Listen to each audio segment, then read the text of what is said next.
Wonder, wonder, wonder, wonder. Welcome back, my friends, to the Senora Vibes podcast. It is a lifestyle show designed to empower women to embrace their 40s and elevate their lives with education, conversations, and inspiring interviews. And that's what we're doing today. We're doing an inspiring interview because this woman that I have today inspired me really from one class that I took from her. And I think I was meant to be at that class that day that I took her class.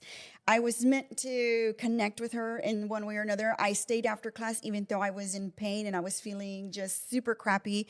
I did not want to say to her that I enjoyed her class because I knew she was a teacher in her past life. Suzan Phenicie. Yes. Like yes. Tennessee. Exactly. I remember that. Yes. And you are my guest today. And I'm so grateful to have you, Suzan, because is it Suzanne or Susan? It's Susan with a Z. Susan yes. with the Z. I love that. And I'm glad that you're, correcting me because I don't want to say it wrong. People call me Alicia all the time. I'm like, it's Alicia. Oh my God.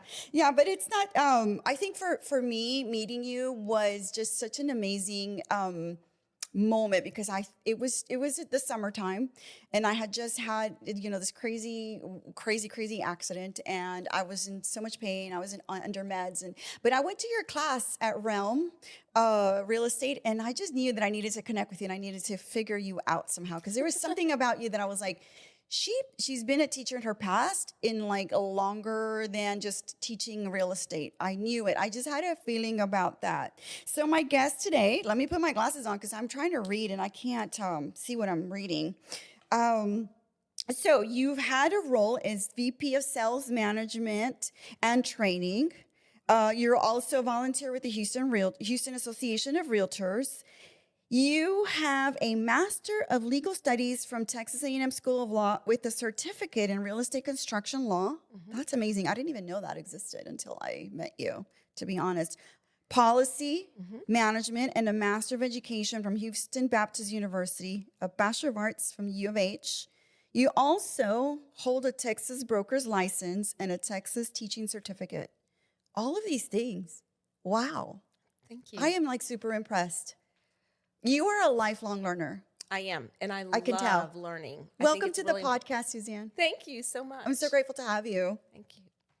So, when I was thinking about this episode, and I was thinking about, you and who you are as a person, I just felt like there are things about teachers, number one, that we bring to real estate and we bring to brokerage or we bring to leadership, right? I think that was something that I felt like I connected with you.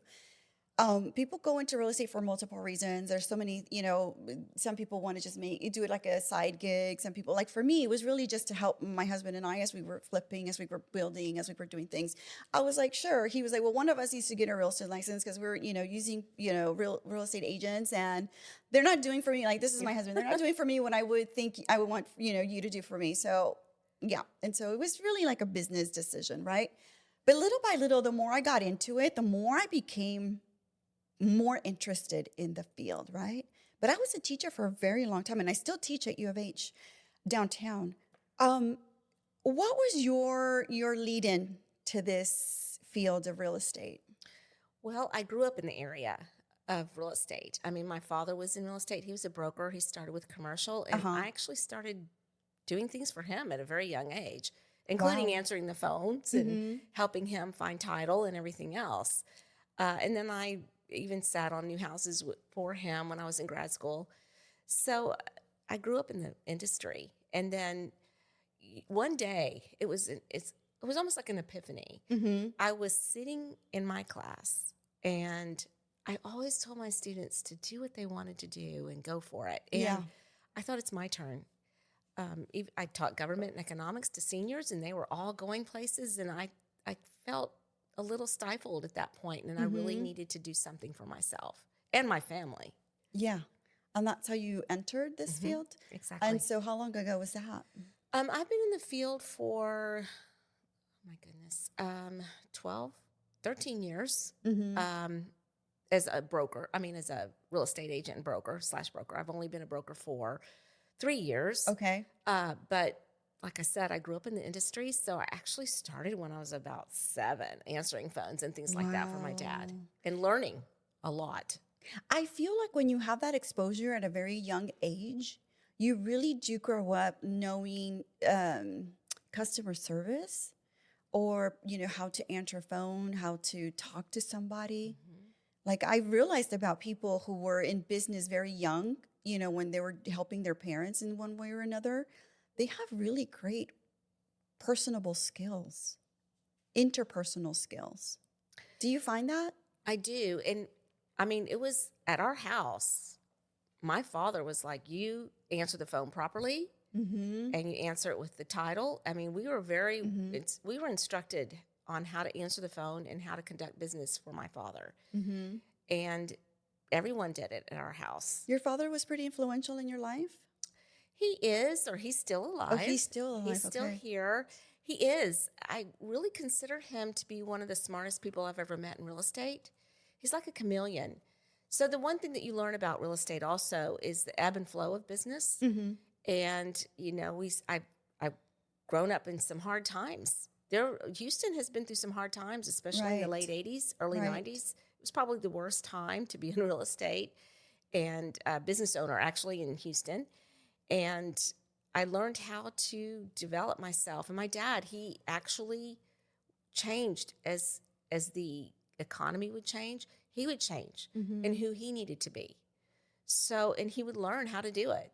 And you paid attention to it. Absolutely. I mean, it has shaped me in not only real estate, but everything I've done in my life. In your life. Did you find yourself learning these lessons? Was it intentional, or did your dad sit you down and try to teach you some lessons, or was it something that was just because you were around it that you just learned, or you captured that just by being around him? I captured it by being around. I mean, when you grow up in the industry and you hit some of those hard times, right, you watch who's around you and how they react. And like I said, my mom was a teacher, and she was always able to kind of pick up the pace for us. But my dad was always redeveloping himself. He couldn't stop. And he also managed his money well. He didn't, you see a lot of agents that'll go out and spend their money very quickly and this type of thing. It's pretty common in our industry, but that wasn't my father. He was very conservative with his money, and he was able to maintain the business and maintain us through those hard times. And I think that was really important. So and it those stuck are with lessons, me. right? Those Oh are my lessons goodness. that are just so important. Like, my dad was very instrumental in my growth as well. Like, I give my mom a lot of credit, but it was my dad who instilled my confidence in things and to stand up for myself. I even wrote a book about our relationship because I felt like it was important for dads to really connect to their girls, because I feel like it gives them that strength within to really just believe in themselves. I think, moms could do it as well, but if dad says, I believe in you, I know what you've got in there, and you don't settle for just mediocre, you continue to go and further. Like, thanks to my dad, I didn't marry my high school boyfriend. Thankfully, my dad was like, what are you doing? Because we were about to get engaged. And my daddy was like, you are just you're up here and he's down here. What are you doing? You are only 21. You have so much to do and so much to give, and you haven't even seen the world yet. You haven't even traveled outside of Houston. Like, go do your thing. And listen, I went home. I went literally inside my house, made a phone call, and broke up with my boyfriend. And he was coming to my house every single day, like looking for me. And my dad would walk outside and say, she's not coming out. She told you she's done. But I'm so grateful that he did that for me, because I would have been stuck in a really miserable relationship just because I felt like, well, who else is going to love me? And he would say, there would be somebody that will love you and take care of you and be good for you. So I feel like dads are super instrumental in terms of like girls and how we grow our confidence. I feel that. Yes. I mean, I will say that my mom was the one that pushed me, though, into education, getting an education. Her saying was, as a woman, you need to always make sure you have money in your pocket and you have an education. Yeah. That was so important to her. And my dad, he was not easy. He was tough on us, and he made us put up signs, and he made us go with him. I mean, there were times that I'd prefer playing Barbies, to going and putting up signs, and he just taught me a lot in that way, and he made me tough.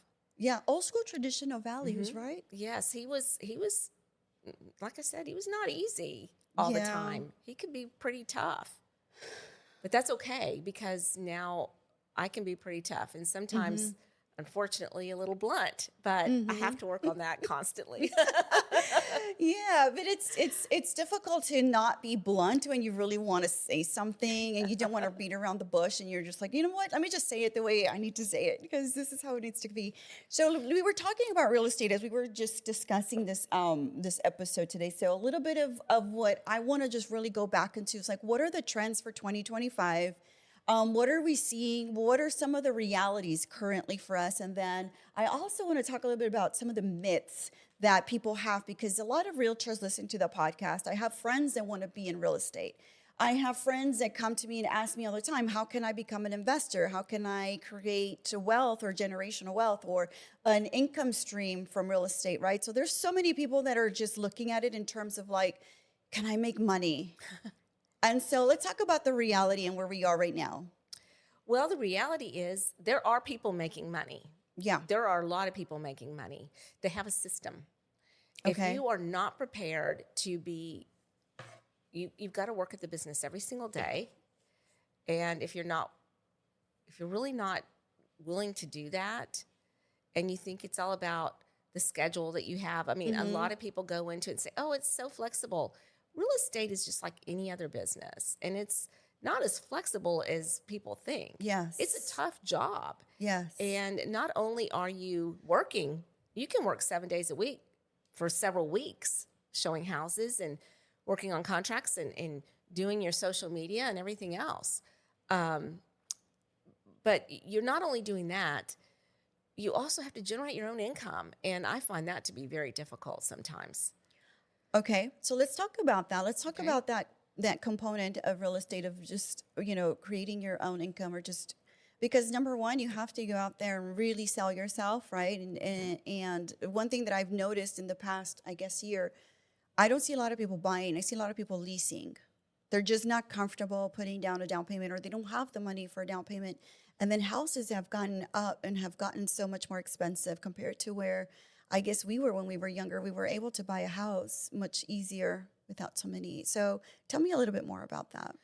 Well, you're right about the leasing, but I do see people buying, and it's just, yes, houses are way more expensive than they were when I started out, but people are making more money. So you have kids, they're not kids, young people rolling out of college, and they're able to buy a really nice house, much more than I could have ever purchased at that age, simply because they're coming out with really good jobs and they're making the money. So you just have to tap into the market that works for you. Okay. And a lot of people are leasing also because it's easier for them to be, it's easy. They want to lease because, one, they want to save, but two, it's easy to just lock the doors and go travel. And they don't have to worry about maintenance, right? Right. And The landlord will handle that. But they want nice. They want to lease a new house. They do, yeah. And I'm seeing a lot of that. Yeah, for sure. No, so that's where we are in terms of where my husband and I are right now. We build new construction, and most of the time when we put the houses up for sale and for lease, because we'll do both, really, probably 90% of the time they're leased. They don't want to buy. I feel like a lot of them want to put that money maybe into the stock market or maybe somewhere else, not necessarily in their house. And then the other thing that I realized from speaking to them is that a lot of them are moving. They're just moving around. They don't want to stay in one place. So they don't want to commit to a house that they're going to want to be there for a long term. They feel like they're moving to multiple places. And Texas isn't necessarily their like end spot. It's kind of their starting point for a lot of them because, the standard of living is so much lower here.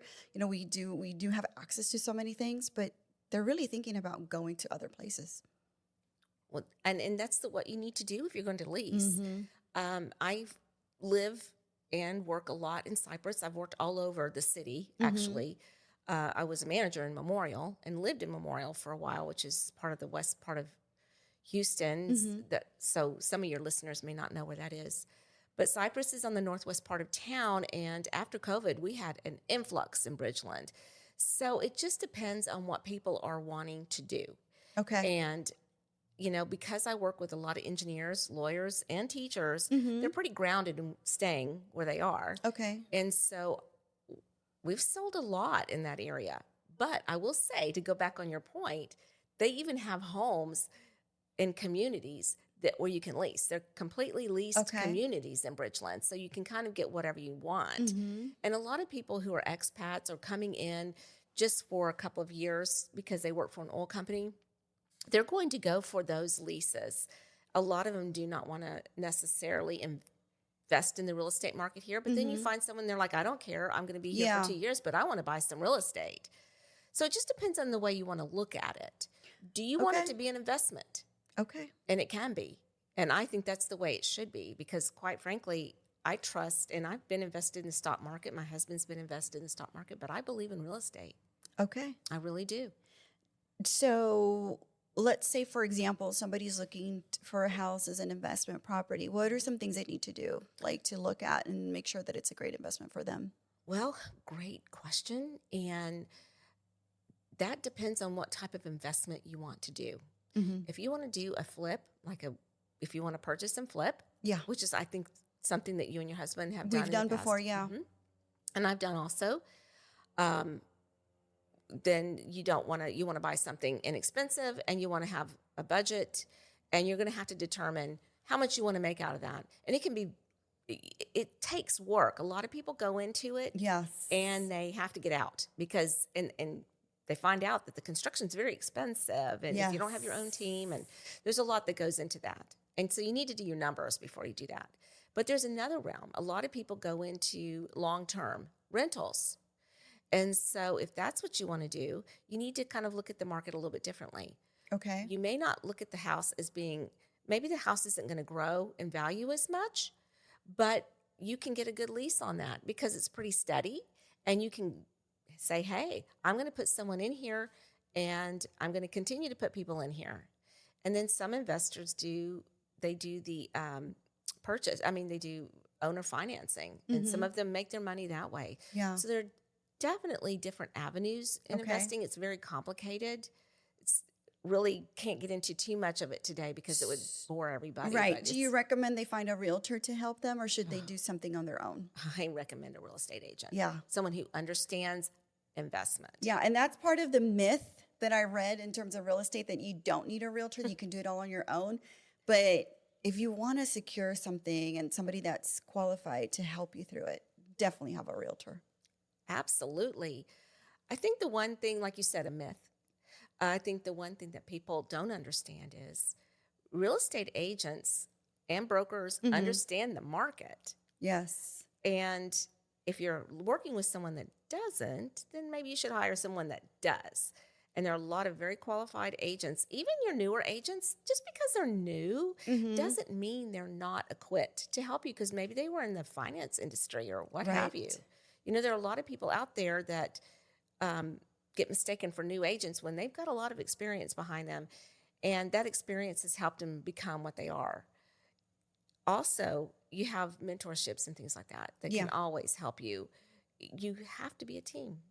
And something that we talked about before is how important mentorships are, right? How important they are in terms of just not our own personal growth, but business mentorship. And then somebody that can just sort of give you that motivation to continue going when things are not going so well. Oh, yes, and we need that because real estate can be a very isolated career because you're working on your own, you're working with your clients, and a lot of us work out of our own home simply because office space has become, a lot of people don't have it anymore. Yeah. It's become a thing of the past. There are brick and mortars still out there, which I like a brick and mortar, but the reality is brick and mortars are very expensive to start out.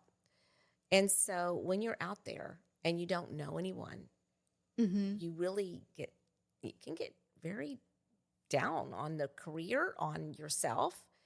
And it's very good to at least go into the office or connect with other real estate agents. Yeah. Like you said something earlier that I feel like for me, as somebody who's typically optimistic, you said there's ebbs and flows. I need to hear something like that. Like I need to know that you have that experience, that you've seen things go down, things go up, and we'll be okay. Like that's important for somebody who like right now, everything just feels very dire to me. Everything just feels so negative, and just I'm trying to keep my optimism. And so having somebody as a mentor, somebody around that's like, hey, I've gone through this before. We're going to be okay. Like, we need to hear that. We need to hear more of that. I agree with you. I think everyone needs to hear that in the country. Yeah. I think that a lot of people are up, a lot of people are down, and there's no in between. I have, like I mentioned before, I mean, not only have I taught government and, I've seen how that works, Yes. But the other part of that is the economy is the economy. And it doesn't matter what you do. It doesn't matter if you're selling real estate. Right. I taught at a private school. Hey, sometimes parents can't afford to put their kids through private school if there's a bad economy because they've lost their jobs. That's just part of living in a capitalistic society, right. And I wouldn't change that, to be honest. I like my choices. I like going to the grocery store and having multiple choices. Yeah. And so you have to decide what you're going to do about it with yourself. Okay. And you definitely, as I mentioned, my dad, we've been through it. Badly. He lost his job a couple of times and it was tough. But I will tell you, like, it's reinvention. You have to look at, okay, this is the reality now. You've got to quit looking at what was it yesterday or what will it be tomorrow. What is it today? Yeah, right. Who am I going to be today in order to get the clients that I need? Because there's someone out there. Everyone's moving. It doesn't matter if they're moving into a lease or a house, but people don't stop moving just because the economy's bad. Everyone transitions at some point in their life. Right. And so you have to find those people. And how are you going to work with that? So if somebody wanted to go into real estate now, would you say it's a good idea, or just say wait a little bit before you go into it? Because I think we're in the field, and so we see again the ebbs and flows. I wouldn't say wait. Why wait on something that you want to do? First of all, okay. And if you really want to be successful, this is the time to learn. Because if you can be successful in hard times, you can certainly be successful in the rough and the good times. Yes. We saw that a couple of years ago. There were so many agents, and they're so excited. They got into the market when it was a good market. They're like, oh, I'm making money. I'm doing this. Well, then they get out when the market's tough. So right now is probably the best time to get into it. Okay. Oh my gosh. Well, that's a great perspective. That's a different perspective, and something that I feel like we don't hear enough, that the growth happens when it's the toughest times. And that's when you really become the strongest and the growth. And they always say, like, don't give your kids everything. Let them figure things out on their own, because that gives them that ability to grow on their own and to make their own decisions. And that kind of goes back to like parenting, right? Like we have a tendency, to just kind of like, and I tell my husband this all the time, don't jump in and give them the solution. Let them figure it out, because he's a solution-oriented person. And he'll just be like, do this, do this, do this. And I'll say, stop, don't do that, because let them try to figure it out. They're boys, and they need to learn how to put things together and just and problem solve. We tend to kind of want to problem solve for them. Like, that's just his personality. Well, okay, this is how you're going to fix it. I'm like, stop putting fires for other people. Let them figure it out. Right. And that's kind of what you're saying. Oh, absolutely. Society turned into this, well, you've heard this, and I'm sure it's a lot of your podcast, the people listening have also, but helicoptering. The helicopter parent, yeah. And not just the parent. We all want a helicopter. We all want to make it easy. But let's face it. What the generations before us understood is it's not easy. Yeah. Not everything is going to be easy. Right. You're going to have to make it on your own. And what that looks like for you is different for everyone. Right. And I think the pride that comes after the sense of accomplishment that comes after you've gone through something tough and something difficult, and then you realize, wow, I did this, I can do this, so that's where I feel the pride. We're like, ooh, that was tough, but I managed it, I came out of it, and I'm better for it, right? So I think that's a good lesson. And I think we forget that, but because we want everything to be hunky-dory all the time, we don't realize that the learning comes through the hardships. Correct. And I just think we have gotten away from working hard on a lot of things. I mean, sometimes if a marriage doesn't go right, oh, I'm getting a divorce. It's so easy to just jump out. There are so many different avenues in our society that we want everything to be easy because it has been.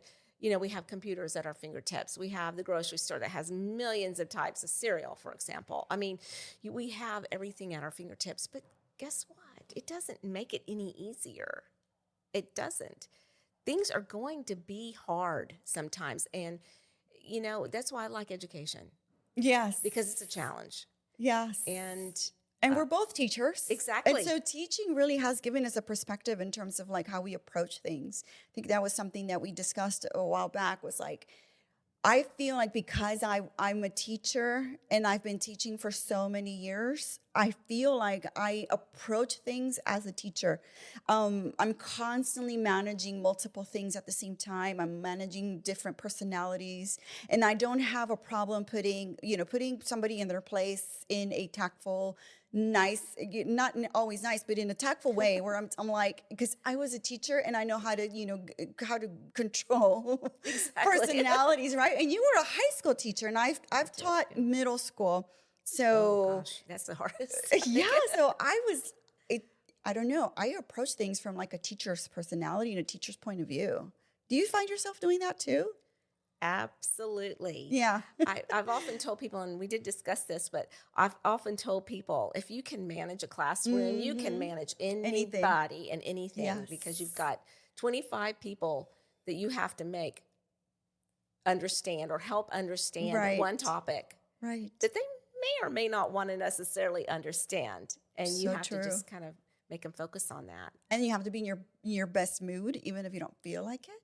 Right. I mean, my kids could sense if I had been crying the night before. My kids could feel it. Like my third graders would say, are you okay? You don't look like yourself today. And I was like, oh my gosh, I'm over here trying to pretend like I'm all good. Or, if something wasn't going in well for me in my personal life, my kids could figure it out. So we had to learn not only like to put like a good face on, which in real estate really helps, right? When things are not going our way, or like client is a little, pain in the butt or whatever it is, we kind of have to sort of like, okay, I got this, I can do this. But the thing about kids is you can't fool them. No. You really can't. Even the younger they are, the older ones will kind of grasp that you're going through something, they'll kind of leave you alone. Like my middle school kids would just kind of leave me alone whenever I wasn't doing good. But my babes were constantly, what's wrong? What's wrong? Why are you sad? You look like you're sad. What's going on? And they would like try to make me feel better. But as a teacher and like going into real estate or going into negotiations or going as a leader position, I think leadership positions for us are so not easy per se, but for me they're more seamless, just because I've always been a leader in the classroom. I take on leadership roles very easily, very quickly, and I know how to delegate. Do you find that as well? Well, I did and I didn't. I mean, I thought I did when I was in teaching and I went into management. My first job was as an assistant manager, and it was rough because, for one, I was kind of the newest manager, and I worked for independent. When you work for independent contractors, it's a different gig. And I was a good teacher, and first of all, that skill set, like you said, it did help me a lot, but I had to cut my teeth on people that were like, no, I'm not doing that. Or, I don't like your tone. And I really had to work on that teachy kind of thing that I had. And you don't have that, by the way. I did. And so, What do you mean by that teachy thing? Well, I just expected everybody to fall in line, I guess. I guess that's the right way to put it. And even worked with high school kids, sarcastic and everything, and that you have more of a upbeat and wonderful personality, and I do too, but I was very stuck in this idea that, oh, well, I don't have to, well, I have to get to know people, but teaching adults is a lot different. Yes. And I didn't know if I was talking down to them. It was just a really interesting perspective. And I learned a lot working with adults, because they'll tell you, like you said. And they'll even hurt your feelings. Right. And so you have to make those like small modifications in terms of like how you talk to them, right? Your tone. Yes. I see that too. Right. Mm-hmm. And every once in a while, I still catch myself. And my husband's a real good, has a real good gauge for that. He's like, okay. Oh my God, my husband does too. Like, I will be walking somewhere and he's like, okay, fix your face because you're coming in there like you're really upset. Fix yourself real quick. I'm like, oh, I didn't realize that I was coming with that. You don't. You're probably just being serious, and you're probably thinking things through, because that's what teachers do. We have to be on game all the time. Yep. And as you said, I mean, even if something doesn't work, this is what I found to be very, very good, was that we're able to transition very easily, because maybe something's not going to go right that day. You might have this wonderful thing planned, and you did this great PowerPoint or whatever, and then the technology doesn't work that day. And that happens all the time. So that's how you learn to shift gears. Yes. And so that was very helpful for me. It still is. Yes. Because there will be times when I'm even working in the classroom as an instructor, and I have to switch gears real quick because someone will have a question, and it's like, oh, okay, that's a stumper. Let's see if we can switch this real quick and see if That's what I noticed about you that day I took your class, is that you pivot so easily. You took control of the classroom. You told people, hey, listen, I'm not going to be here to babysit you. If you've got to get up and go to the restroom, you can go do that. Like, you set the tone right from the beginning. I was just so impressed because I go to all these classes and all of these teachers struggle to get the classroom back in order. Or people are talking over them and then they're talking. And I knew you had that in you because I knew that you got everybody back and you checked everybody. What do we call that? We refocus. We call that in the classroom. You have to refocus everybody, right? And then you did all of that. I was like, man, she's like a real teacher, not just like a real estate teacher. Well, thank you. I appreciate that. I paid attention to all those things and your demeanor, the way you kind of let things go. Because there was one particular student that just kept asking questions, and you were trying to move on to the next thing because you're trying to get through your lesson, and you just handled him so well. I was like, oh my God. She's a real teacher. She's not just a real estate teacher. But those are little things that I find that we bring with ourselves wherever we go. Like, I'll do events all the time. And I've been with other co-event leaders, and they're panicking. They're going crazy. I'm like, dude, there's no reason why. Like, we've got this. We've got these things in order. There's no reason why you have to be panicking. No panic attacks, guys. We're good. We're having fun. We're supposed to do this. And that's why I always tell people, prepare. If you are not prepared, then you're definitely going to prepare to fail, because preparation is everything. And as a teacher, that's what we're doing all the time. We're constantly preparing. We're going through, like this whole week, I was, working on this and like trying to, giving you notes, because I know you yourself would like to, you feel comfy with that. And that for me, it's comfy. Right? Having things ahead of time, I guess. Absolutely. Yeah. Preparation. And you're very good at that, by the way. I will say that you're very organized. I've been doing this 5 years. It'll be 5 years in March, but it's something that I do all the time. Not only for my podcast, like for everything. Like when I travel, I have a whole itinerary ready to go. Like my husband does all of that too. But if I'm doing like social media content, I've got my hashtags ready. I've got, inspo, like this is where I'm going to take a photo for my, travel, because I also do like a travel blog. I do like travel podcasting. So every time I'm going somewhere, I'm just like ahead of time, like 3 or 4 days, I've got my outfits already picked out. I've got the shoe that's going to go with it, and I do carry on. So I'm like, okay, I've got to get like the one shoe that's going to go with everything, because the same shoes are And everything I do is sustainable. So I'm on Poshmark trying to look for like, what is a cute shoe that I can get for like $30, $40, right? Like we talked about that too. We're both also like big, we're committed in sustainable fashion as well. And you do resale too. Like you said, you love to thrift. Oh, yes. So that's a big topic on my podcast too. So I'll be 50 this year, Suzanne. So give me some, I don't know, some tips on how to approach 50. Because I'm excited. I'm not that person that's like, oh my God, I'm going to have a panic attack when I'm super excited. I'm already celebrating. Like I'm already like doing a whole big party and I've already got ideas. So what can you tell me as I get there in the summer? Well, first of all, I'm glad you're excited. I am. Because there's nothing to be ashamed of. You are growing and, well, one, you're beautiful. And so celebrate that. Thank you. And okay. 50 is a wonderful time. I really loved my 50s. I thought they were wonderful. You're learning, you're changing. Okay. You start becoming I can't explain it, but you start becoming yourself. Yes. No, it's yeah, I get it. And you become stronger. Okay. When I turned 60, now that was a struggle for me. It really was. I got very down. I'd had a really rough year. And then I turned 60. And then that was just like, oh my goodness, this is tough.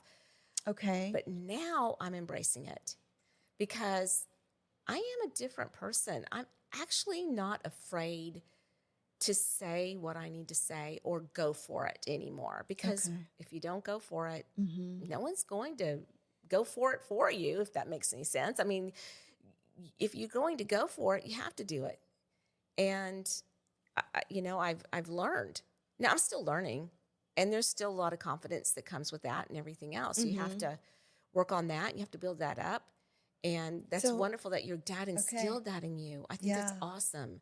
Yeah, both he and my mom too. Like my mom was also very instrumental in that way, but I'm embracing it. I'm ready for it. Like I'm getting all the things done. I'm just feeling good. That's good. And I'm not letting anything interrupt that joy and that peace, because there could be so many outside forces that just could like seep in, because I'm one of those people that feel things very intensely. And I'll take on, and not that I'm an empath per se, but that I do see like my community struggling, or I'll see like we're in construction and a lot of our construction workers are going through a lot right now. There's so many things that they're facing, and I'm putting on a good face for them. I'm trying to be the most optimistic person, but in my journey in growing, it's like I'm going to be much more intentional about protecting my peace of mind, protecting the joy, because if I don't do that, then I'm going to go through life not realizing that I have a beautiful husband that just loves me and adores me and takes care of me. I have two boys that are just so sweet. And even though they drive me crazy sometimes, like that's just part of life and that's just being a mom, right? They have to. I mean, they're going to anyways. But they're good kids and they're healthy and they love their mom, and like I'm grateful for that.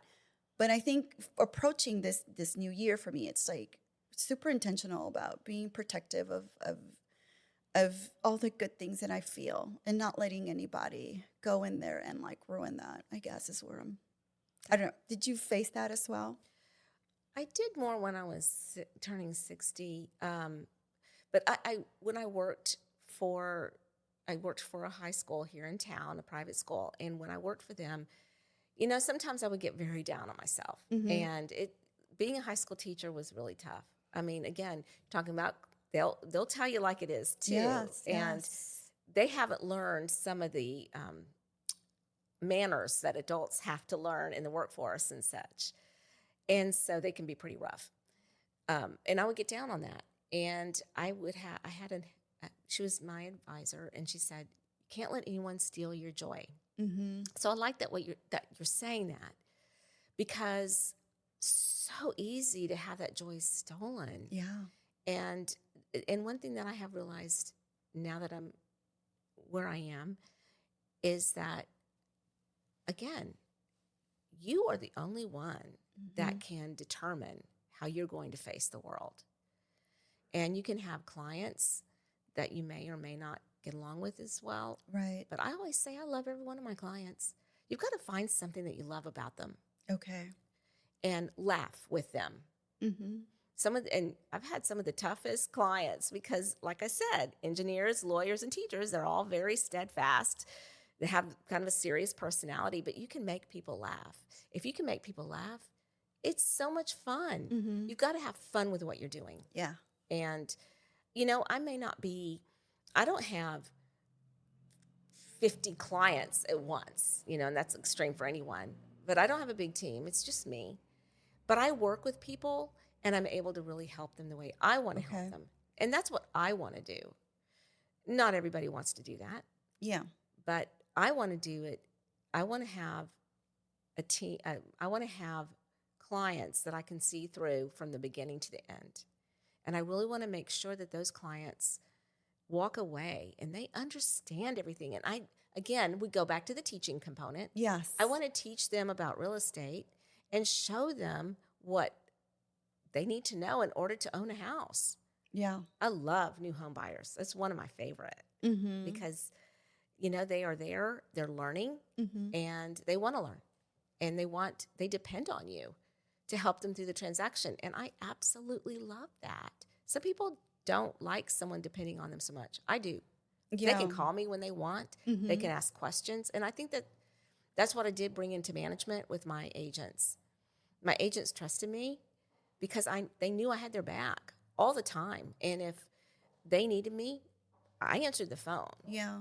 And it's real important. That is so important, super important, especially for new buyers that are just going into buying. And it could be like a pretty emotional thing for them, right? It could be something that they've been wanting to do forever. And sometimes they don't do it because they're afraid. They don't know if anybody's going to be there for them. So just having that hand holding just makes a difference. I find that as well. I love it. Yeah. And you're correct. And they do go through a lot of emotions. And here's my biggest thing. They also want to come in and think they're going to get the house for nothing. I find that a lot with new home buyers. Like, I'm going to go way below, you know. I'm like, you know, that's what you really have to work on. Do you find that they just want to come in and negotiate right away or just, because of what they've seen. Yeah. And I think like these shows on TV also gives them kind of a skewed idea of how real estate really is, or even when people want to flip or when they want to buy a house and they don't think they have to do repairs, or I'm going to just tell the owner that I want this and this and this, and the owner's just going to have to do it. Yeah. And the owner's going, really? Right. Yeah, I've sold 5 of these things in the past, and no, we're not going to just do that. Yeah. You know, so true. And so that's the thing. It's like a puppy coming into a big dog's house, and the big dog's finally going, I've had enough. And so I think it's kind of fun to watch that, but also because sometimes you learn not sometimes, I would say all the time you learn something from your clients. And the one thing that I've learned from my new home buyers is they're not afraid to ask for what they want. Why am I so afraid to ask for what I want? Why am I willing to just say, okay, I'll take it, you know? Yeah. And I think that's really a wonderful thing because all they have to say is no, right? Yeah. And so. Yeah, every time you ask or every time somebody says no, you're getting closer to a yes. And I don't necessarily like the word no. I've heard it a lot. And I will probably still continue to hear it a lot. I don't think that's ever going to go away, that word no. It's just in how you handle it.